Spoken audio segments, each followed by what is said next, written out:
you got a great support during the Jan Lokpal Bill ka dharna and in the elections of Delhi.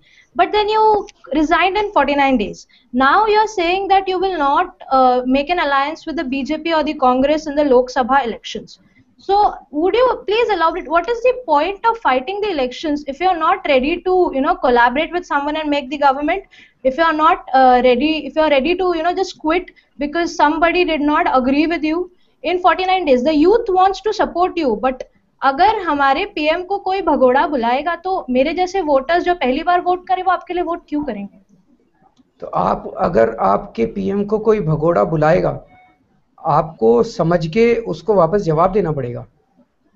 मैं कहाँ भाग के गया हूँ? मैं कोई पाकिस्तान भाग गया? मैं यहीं तो खड़ा हूँ, दोबारा चुनाव लड़ने के लिए तैयार हूँ। वो चुनाव लड़ने के लिए तैयार नहीं है।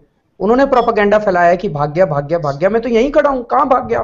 पाकिस्तान थोड़ी भाग गया। तो आप जो आपसे ऐसे लोग पूछते हैं, भगोड़ा भगोड़ा कहते हैं, आप उनको कहिए कि भाग तो बीजेपी कांग्रेस वाले रहे हैं, वो चुनाव नहीं चाहते, हम तो दोबारा चुनाव चाहते हैं। और प्रिंसिपल्स की राजनीति छोड़ के हमें गठबंधन की राजनीति करनी चाहिए, ये तो ठीक नहीं है। लाल बहादुर शास्त्री को याद कीजिए आप। लाल बहादुर शास्त्री रेलवे मिनिस्टर थे हमारे देश के।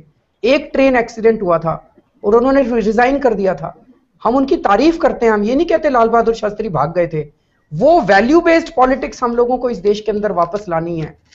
कभी हमने ये नहीं कहा लाल बहादुर शास्त्री भाग गए थे, भगौड़ा था भगौड़ा था। लाल बहादुर शास्त्री की किस्मत अच्छी थी, बीजेपी पैदा नहीं हुई थी उन दिनों में।